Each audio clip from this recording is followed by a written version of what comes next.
Archives of Prasar Bharati presents the timeless treasure of golden era. Was it after returning from the USA that you began Aanganmanch productions on the second floor of the Academy of Fine Arts? Actually, we wanted a room for Aanganmanch, and there was this room not being used on the second floor, 30 by 30. And we made arrangement with Lady Ranu Mukherjee to use it. A contract of 2 years actually. We had to pay the whole rent in advance. We couldn't afford to pay for 7 evenings. We took it for 3 evenings in a week. Sunday, Monday, Tuesday. And made certain changes. Green room for us, toilet for us on the roof, and other arrangements we made ourselves. So when we came back, we finished the arrangements, lighting and other things, and started producing. Besides Academy of Fine Arts, where else have you performed? Actually, after about 2 years, she wanted an enhanced rent. As we got the taste of outdoor productions, we refused and left it altogether. So after that, we also looked for places. I think the first place we got is Sindhi Youth Association Hall, or Sindhu Bhavan, on Lindsay Street, on the first floor. Then we also performed at Progyananda Bhavan. Progyananda Bhavan, Moulali. After some time, when emergency was declared, they did not give us that hall anymore. So then we looked and found this Theosophical Society and went on performing. Then Theosophical Society, when lost it, we got the Sindhu Bhavan again. So there was kind of shuttlecock. From there again we came to Theosophical Society. That is the way we went. Then Sindhu Bhavan, they sold the whole thing. Being Sindhi business people, they sold the whole thing to Sri Leathers. We were summarily and rather badly ousted. Then fortunately that time somebody suggested this Sister Cyril of Loreto Day School. She gave us space, free of cost. So from then on we are going on there. Also we got rehearsal space there, Loreto School. With which play did you begin the Aanganmanch production? Aanganmanch production really began with Sagina Mahato. Even after Sagina Mahato, there was a few shows of Abu Ocean, a successful play on the proscenium stage. We tried that also. And then Spartacus is the first play which I wrote with Aanganmanch in mind. All the other plays I wrote with the stage in mind, including Sagina Mahato and Abu Ocean. So, but Spartacus I think was the fourth production there. Then quite a few other plays we did there. And then Miss Hill was done. I mean, there we arranged the sitting. In the space itself, we planned the whole arrangement. But when we did outdoor performance, we just did it had to do it in the round. Tell us about your Mukto Mancha productions at Curzon Park. How did it all begin? Curzon Park, I said something already. Beer Shen, Silhouette, they began it, but we very soon joined them. We invited Beer Shen, their group Silhouette, to perform in our Aanganmanch, and also we went there and performed Spartacus and later on many other plays we did. So was Spartacus the first play that you performed at Curzon Park? I think so, yeah. So far as I remember, that was the first play, first production. How was it received by the audience? Spartacus was received very, very much. I mean, both indoors and outdoors. I mean, grand response, I could say, Spartacus. What happened on the day when the police lathi charged during a performance? Yeah, actually I was not present, but one member of our group was there, our member. He saw the whole thing. Nothing was happening in Curzon Park that time. Audience started gathering and Silhouette was preparing for the play, for the production. It was their turn. But then somebody outside, maybe with ultra-left leanings, they broke the rules there. Of 144, they defied and did some lectures and productions. Then police arrested some of them. Then taking that as a kind of cue, the police came to Curzon Park where nothing was happening and began indiscriminate lathi charge. And Prabir Datta got killed. Prabir Datta was a regular spectator, not really an actor. Did you stop the performances after that incident? No, after that there was a great response from Calcutta citizens. Actually, all the big shots in theatre. Ajitesh, Shuddha Prasad, Viva Chakraborty, everybody at that time. Also from films, Mrinal Sen, then Tapas Sen. We all gathered and a committee was formed. Utpal Datta was there. But I went on insisting that our real reply should be that go and perform again there to re-establish our right to do theatre there. There was a kind of Institute Hall, a great meeting was called, and tremendous response there. The whole Bankipacharya street was Crowded. absolutely blocked. Traffic was stopped. And in the bursting condition in Institute Hall. But somehow, particularly due to Utpal Babu, it got delayed. So on the 5th Saturday we did that. We did Mitchell, but not our Shatabdi's production. I said any other group can come and participate. So all the big shots gradually withdrew, but K.R. Chakraborty stayed.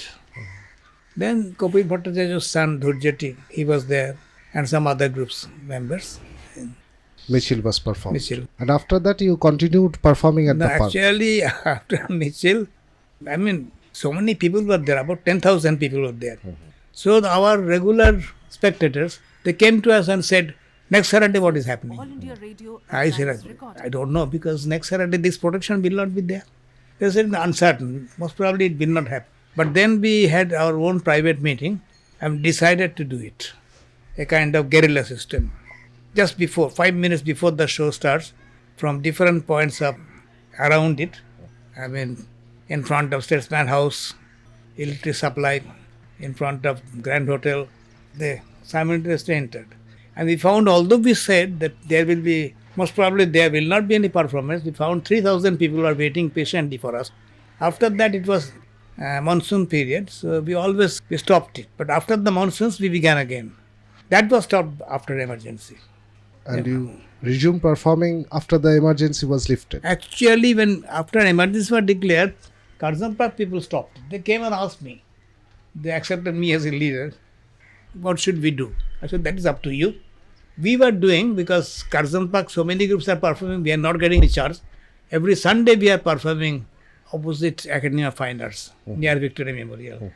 We will continue. We continued, but after a few performances, police stopped it. But immediately after the emergency was lifted, we started doing again. Where else in Kolkata did you perform under the open sky? Many places, not Calcutta, but outside, suburbs, villages, many places.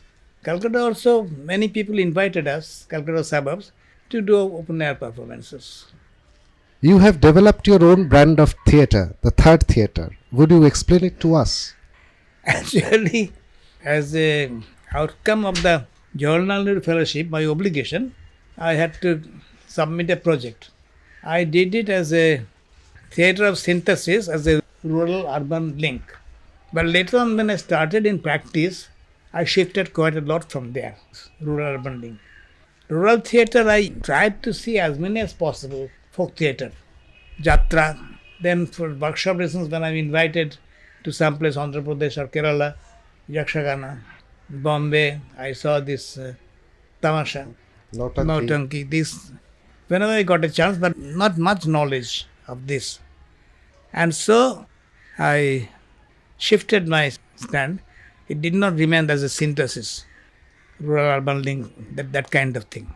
But straight another kind of alternative theatre, which we call Third Theatre, because the name of the book was Third Theatre, and that name stuck. Other people may call it street theatre, other things. Ours is street theatre, but something more than that. So folk theatre is the first theatre. Yeah, that thesis, because it is indigenous. It was not imported from any other country. And it remained in the villages, popular in the villages. Second theatre naturally is that city theatre, which was imported from the then Victorian stage. That's not indigenous. And that somehow got contained in cities. So if somebody is not satisfied with any of this, then an alternative theatre he will try to find out, establish, and that can be logically called the Third Theatre. Theatre workshop is integral to your theatre. Tell us something about it. How did you conceive the idea of this workshop? As I said before, that I learned it first from the performance group of Richard Schickner, from them. And also I met Julian Beck. I got something more from them. Although they also performed on stage, unlike Richard Schechner. But our theatre's workshop, when I continued, sort of changed. And our theatre is neither Schechner's environmental theatre nor Grotowski's poor theatre. It's something of our own brand, developed gradually. Workshop process also developed gradually. Then I started getting invited outside. The very first production by invitation was Manipuri, long production ending with a Manipuri work in progress of Spartacus in Manipuri language. That gave me, I learned a lot from that experience. Then I had another in Tripura, Agartala, that place. Then gradually other invitations started coming. And I could earn a little from that. I did not do it for money. Sometimes I did it free. But those institutions who can pay, I got paid. So I found that practically all the states of India, I was invited and I did workshop. And from each workshop, I learnt a lot. So workshop process began to evolve, change. What is your method in the workshop? Playing games. Actually, the ordinary drama schools, they teach in a process which is called additive process. You have some skills, we will give you more skills. Skills on what? Speech, elocution, movement, posture, these things. Go on adding it. That I call doing theatre, acting by enactment. And there the subject matter is not important. Content is not important. One can do one play which says one thing and the next play can be saying something entirely opposite of that. Still it's a good part, so they will do it. Now our case is a subtractive process, not additive process, not enactment. We call it acting by state of being. State of being means we take off things. What do we take off? The principal enemy of theatre is inhibition. We learn it right from our childhood. So we use games and exercises which help to do away with our inhibitions. I mean, like taking off the cover of an onion, bit by bit, that way. For that, they must feel free. So no observer is allowed. But when they found dependent on participation, not on achievement, then they open out and begin to come out. They feel safe. They have to take risks, playing children's game, being adults. But then everybody has to take risks. So they are equally unsafe, which really means equally safe. That is the principle of the workshop. I mean the main principle. There are other principles also. You have been conducting such workshops since the 1970s. 73 I began with Manipur. Share with us some of your experiences. There are so many. Really, Manipur, for example, the very first one, wonderful experience. Really. I mean, it's a kind of human relationship develops through that. Beginning from, there are many places. Somewhere it's not successful, but then again, a kind of mixed bag quite often happens that other people, not just theatre people, do theatre and they work better. I mean, practically illiterate slum dwellers of Calcutta, Khidirpur Bosti, they joined. The same workshop where an university student has also joined. You see, or somebody from abroad was there, somebody outside Bengal was there. These things began happening and various responses in this. There are stories. I mean, I can't go into all the stories. Tell us at least one story. Savitri, she belonged to Khidirpur Bosti, the poorest community and also the lowest caste, belonging to the sweeper caste. And the usual story, she was left with 2 children and the husband left her. She had to work for herself. She joined. And she joined, unfortunately for her, in such a workshop where there were 2 university students, 2 foreigners from England, then quite a few Roman Catholic priests or brothers, and some village people from Maharashtra where these priests work with them. They were also there. Completely mixed bag. The youngest was 15, the oldest was 59. So Savitri's, I just left it. I thought the workshop will never be able to do away with her inhibitions. I mean, whatever happens, happens. Now, we used to take our own food. Not the organization did not pay for it. They only gave us lunch on the last day. So I and some others were sitting there in the workshop space and eating. I suddenly found Savitri moving from one corner of the room to another other corner, singing and dancing after a few days. I was just stunned. My cousin sister Monu was there. I said, look what has happened. I did not make it happen. The workshop process made it happen. So no inhibition. On the last day when the workshop is over, people used to bring cameras. So I was just sitting, leaning against a pillar. Suddenly there was a rush. Somebody brought out a camera and wanted to take my photo, my snap. And then Savitri, fighting others, just sat next to me. I mean, this is one of the finest things. Then the Khidirpur Bosti people, I mean, they belong to one small NGO whose leader or initiator was a member of a group, Nupur. Nupur has several projects, one of them was in Khidirpur. Now, they allowed their daughters to join because that there will be male participants was not mentioned. So it was a great relief for them. So when the workshop ended, there was a lot of weeping. So that's another experience. Then the last workshop I said, before that I did not take any outside workshop for 6 years, getting on in age and all that. Then I was tempted, a UN assignment, UNESCO, to do a workshop in Laos. So being nervous, I took it only for a few days. But that is probably one of my best workshops. Responsive, very responsive, practically making no mistakes, so save time by that. Educated people quite often do not listen carefully, so one workshop game has to be repeated. There I did not have to repeat anything. So that was one of the best. Were the participants all involved in theatre? No. I was told that, but no. They belong to an NGO there. I mean, working substance abuse, they call it, and AIDS, preventive measures particularly. AIDS was not so widespread there at that time, preventive measures. They were doing that. I was told that they use theatre for that. No, they wanted to use theatre, but have no experience. Their first experience was there in workshop itself. Very lovable people there. You have conducted workshops in Britain as well. How did that happen? Britain, in the beginning when I went there, I was on the receiving end. In Russia, Poland, Czechoslovakia, again receiving end. But 3 young Britishers, 2 young men and 1 young girl, who deliberately lived on dole, that is government grant, unemployment benefit, and working against the government. That is the way. Mike, for example, Mike Hancock, he was a graduate of Oxford, but never taken a job, not even today.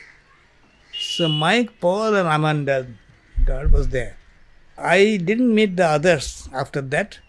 They went back. Amanda came to Calcutta for a time and suddenly suggested, why don't you come and take workshop there? I said, why should I? You have done 8 days workshop, you can do it, and we don't have the confidence. I said, you live on dole. I don't have any money. How can we go? Well, that's our concern. You tell us whether you are agreeable and whether it will give us a time. So I suggested time playfully, and they did it.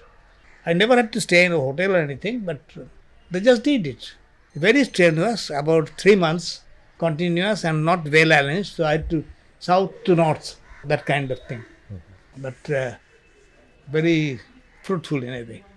Workshop, then lectures, talks, these things were there. Then 4 times I went there to England. And last time was after I was very ill in 1990. 92 was the last visit.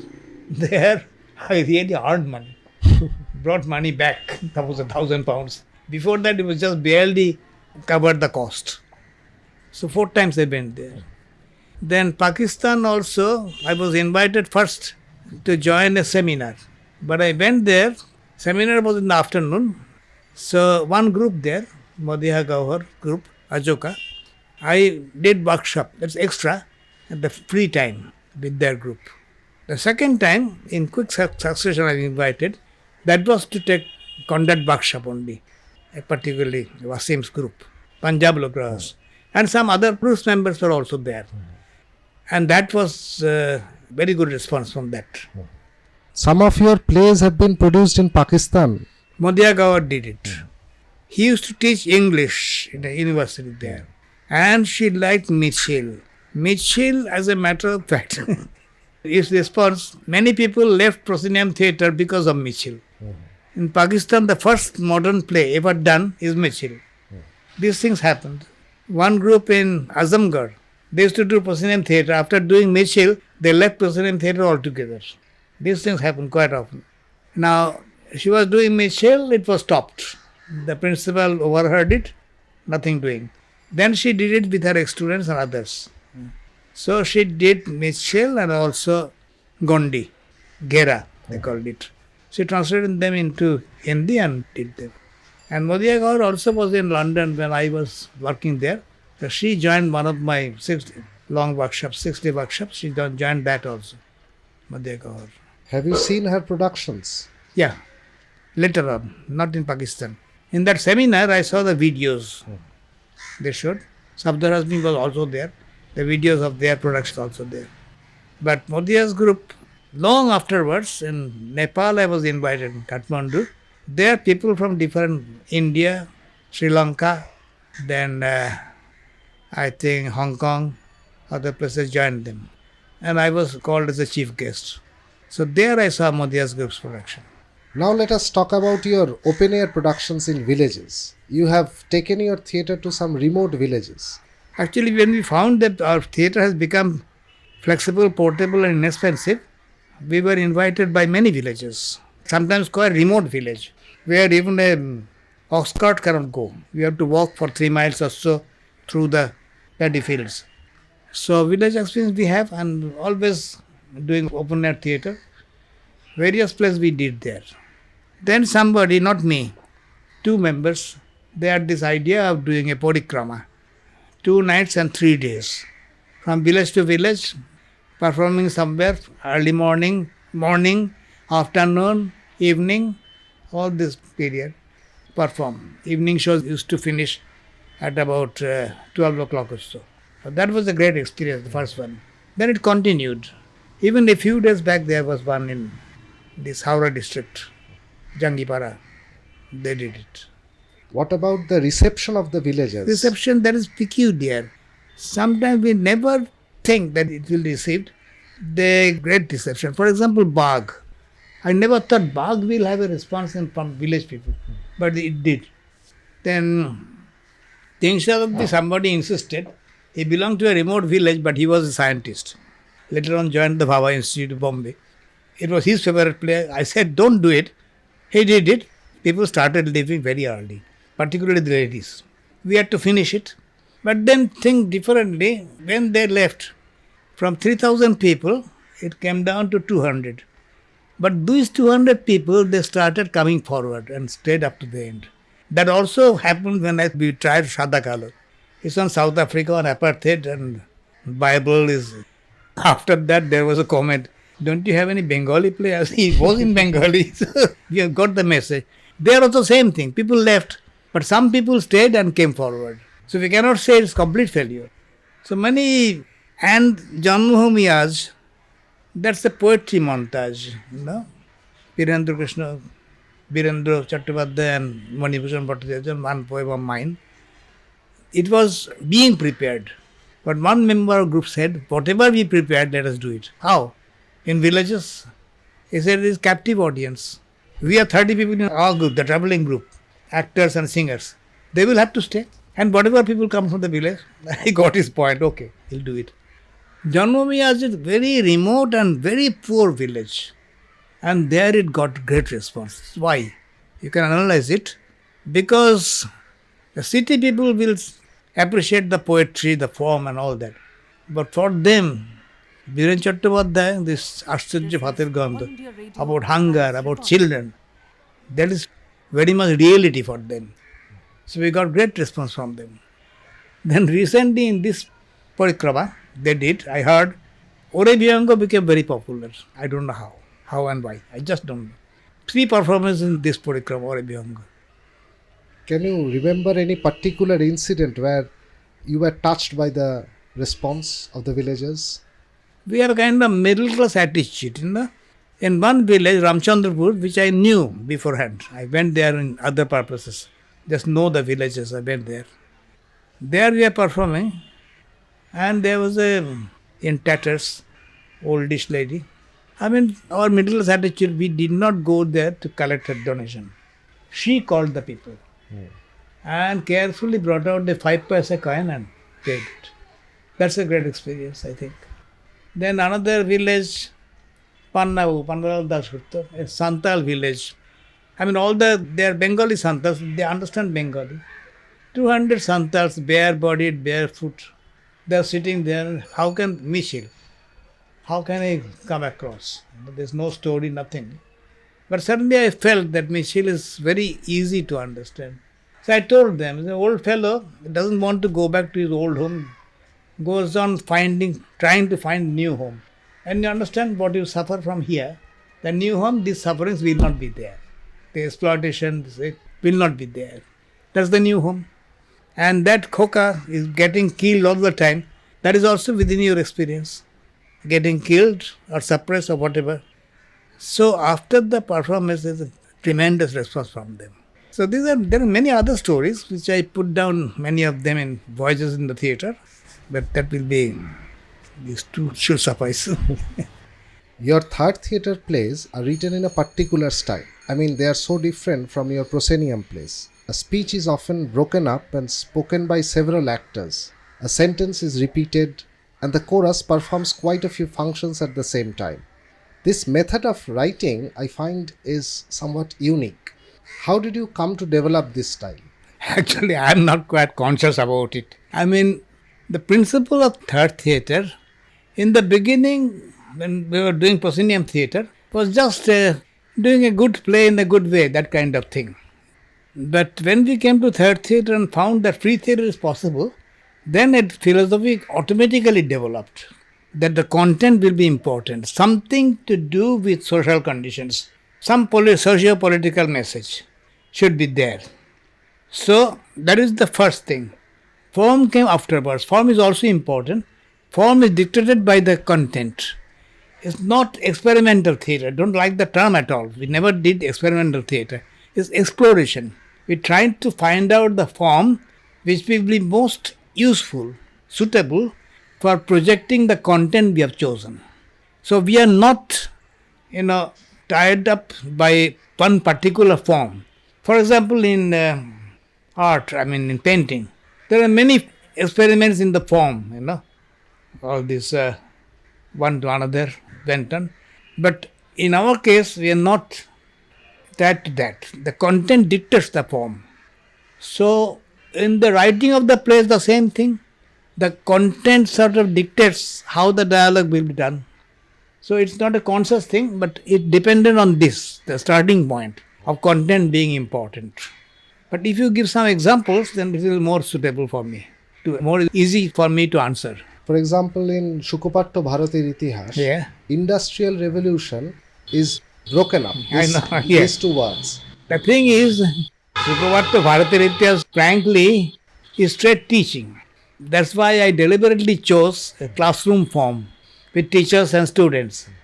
And I took recourse to humor whenever possible. There's quite often humor to project a serious theme, humor is quite useful. So that is one device we did that, division of speech. And in Barshi Khabur also, somebody speaks part of the sentence, another person finishes it. So that presented a difficulty also. If somebody is absent, that day's rehearsal doesn't work properly. So probably that was a mistake of breaking the sentences. So is it due to the concept of group acting that this is done? Yeah, concept of that, in other words, what I just said, presenting the content as effectively and intensely as possible. That is the basic principle. That dictated the plays, that dictated writing of the play, that dictated the method of acting, directing, everything. There are many such devices that you use in your third theatre plays. For example, the form of collage. Collage, I find, is an important device. That means several episodes are joined and there is a bottom line of all these episodes which provides the message. For example, in Kochototopo, There are various incidents, and the underlying theme provides the message. Is more so in Bhoma. The thing is, I soon found that naturalistic theatre is not suitable for us. Because if we imitate what we do in our civilized life, then our message becomes very limited. So Bhoma talks about not only villages, the problem of groundwater, the problem of this Bhoma himself, or people like Bhoma, who started, cleared the forest and established the thing, and then they found the land is not theirs. But it contains nuclear weapons, the so-called peaceful use of nuclear weapons, the problem of disposal of the, and it contains the dollar aid. All these various things, try to think of being put in one naturalistic theatre with characters and all that, impossible. So that is one reason why we did that. We could say many more things in this way. Kocharatava also, there's this nuclear weapon question is there, the so-called peaceful use. Also this Narmada thing, that thing is there. Then what are the other things? Quite a few other phenomena. Religious fundamentalism. Yeah, that's there. Ram, those things. Putting everything in one play, we have to take recourse to this kind of thing. As for the format, you have seen people using such formats, say Richard Schechner, Molina, Lubimov. But as far as the plays are concerned, I mean writing of the plays are concerned, has anyone ever influenced you? Many people influence me, but our theatre is not a copy of any of them. Richard Schechner does environmental theatre. In a way, form becomes important. So he does Mother Courage, he does this, but he also did Marine Project. Absolutely irrelevant for us, Marine Project. He also produced Macbeth of Shakespeare. I haven't seen that. Marine Project I read about. Macbeth I haven't read. But I've seen his production of Hamlet. When I went in the mid-70s, I was invited by Bengali groups. I saw his production of Hamlet. But anyway, so ours is different from that. Now, Grotowski talks about poor theatre. But his theatre is limited to 30 or 40 members of the audience. So when he's invited to America, the tickets of his theatre is much costlier than proscenium productions there. So where is the poor theatre there? And we are doing free theatre. So I did not do it. Then Julian Beck learned a lot from the book he sent me, Life of the Theatre. Learned a lot from that. But his theatre, particularly this sexual revolution, I think I find it irrelevant here. Maybe relevant, but we are not ready for that kind of thing. But for them it's a very important aspect of social revolution. So none of their theatre I accepted in toto. Grotowski, Yuri Lyubimov, I learned a lot, but he did always on the stage, not like us. And he uses a lot of spotlights. Really use spotlights. We didn't. You have not only written original plays, but also adapted quite a few foreign plays. Was there any particular reason for that? Yeah, very necessary reason. Beg, borrow, or steal. When I find a good theme, I will do it. You see, that is the reason, nothing else. But when I take from foreign plays, I try to completely Bengalize it, Indianize it or Bengalize it. Now I took Brecht's Caucasian Chalks, an important adaptation. Why did I choose it? Not because it's Brecht. At that time, many theatre groups in Calcutta, they chose Brecht because they wanted to introduce Brecht to Indian audience. I was not at all interested in that aspect of it. So without any compunction, I omitted the prologue. Somebody said, then it's not Brecht. I said, don't care a fig for that, whether it's Brecht or not. I chose it because it's an Indian play. Relevant to the Indian country. Indian play, and it's understood by Indian villagers. That the person who tills the land should belong to him. That is not in West Germany, that doesn't hold good. But in Sundarban, it's very much there. This craving for land is very much there. But they don't own it. They work on it. They don't own the land. So that message in Sundarban's Rangabelia went very, very well. So you have performed these adapted plays in villages. Oh, as I say, Gondi is not only village, Sundarban village. Just a long steamer journey from Canning and then walk of 3 miles to that village. And Not only we did Gondi there, this Coruscant Chaksaku. We did Bhoma there, and quite a few other places also we did that.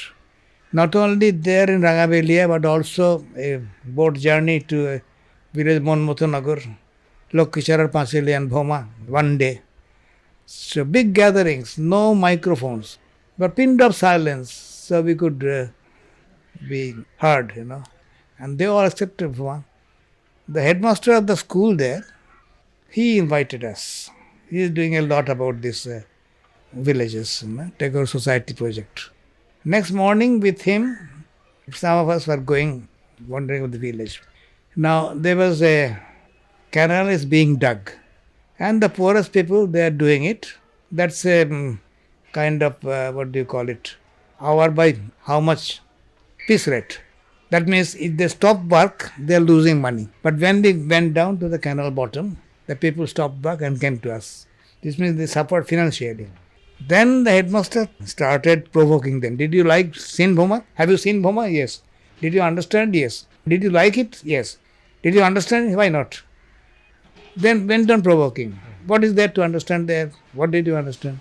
And this fellow just looked at the other side for some time and then replied, for us poor people it's not difficult to understand. Maybe the rich people won't understand it. You have also performed Shada Kalo. Particularly, it was very much well received in Tamil Nadu. How did that happen? It's a long history, really. Shada Kalo, I did not want to produce in Shatabdi even. I said, look, it's about apartheid, South Africa. How many of our audience, particularly in villages, they understand these things? And also Bible, references of Bible.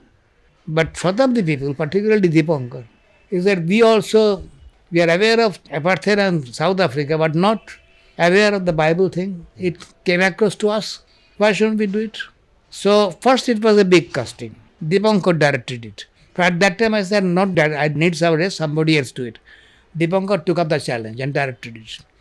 Later on, there were many difficulties and I said, I will do that Sadakala with only 3 members in the cast. Taposh Kollan and myself. And I will do it wherever we like, whenever we can. So he did that. Then after Tamil Nadu, there was a very successful response in Tamil Nadu. Sister Claire, one Catholic nun, she did a workshop at Madurai. It was a workshop camp. We stayed at the same place. So every evening we'll come with take notes, whatever she had forgotten. Then I heard that she is continuing conducting workshops. Then somebody else who got from her or from me, they also started conducting. The one Brito, Father Brito, he also conducted. That way in Tamil Nadu, there was great response. So I said that Shadakalu, only a casting of 3 now. So you can afford to take us there if you want. So they took us. And different places, villages, very first thing was in a village near Karur. Everywhere. Then Sister Claire and Brito, they asked and got the gist of Sadakalu, translated into Tamil.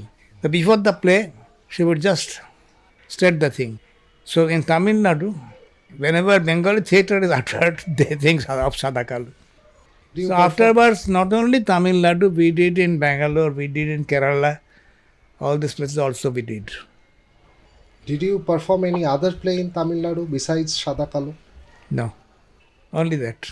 So, only because it's casting of 3, they could afford to take us. So it was well received only because many people were Christians. Was it the only No, reason? I don't think so. I don't think so. It's a message actually. In almost a village, there was a school compound where we were performing. And many people, those who drive cycle rickshaws or cycle vans, they were also there. And there was quite a lot of collection after the show. Voluntary donations. About 700 rupees or something. And stories about that. A particularly cycle van driver, after seeing whatever he earned that day, without thinking of his family, of his food, the entire money, and said apologetically, sorry, I don't have any more. Even that kind of response Sadakalu gave. It can't be, he was not a Christian anyway. So that also happened. I don't know, there was a kind of appeal of Sadakalu.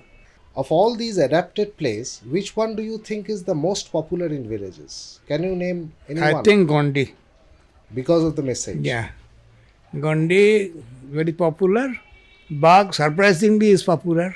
Now I found that Chori Bhati is also popular in village. So I can't really say. Adapted play, what else we did, I don't know. I can't remember. So is it the message that really... Yeah, somewhere they find an identification.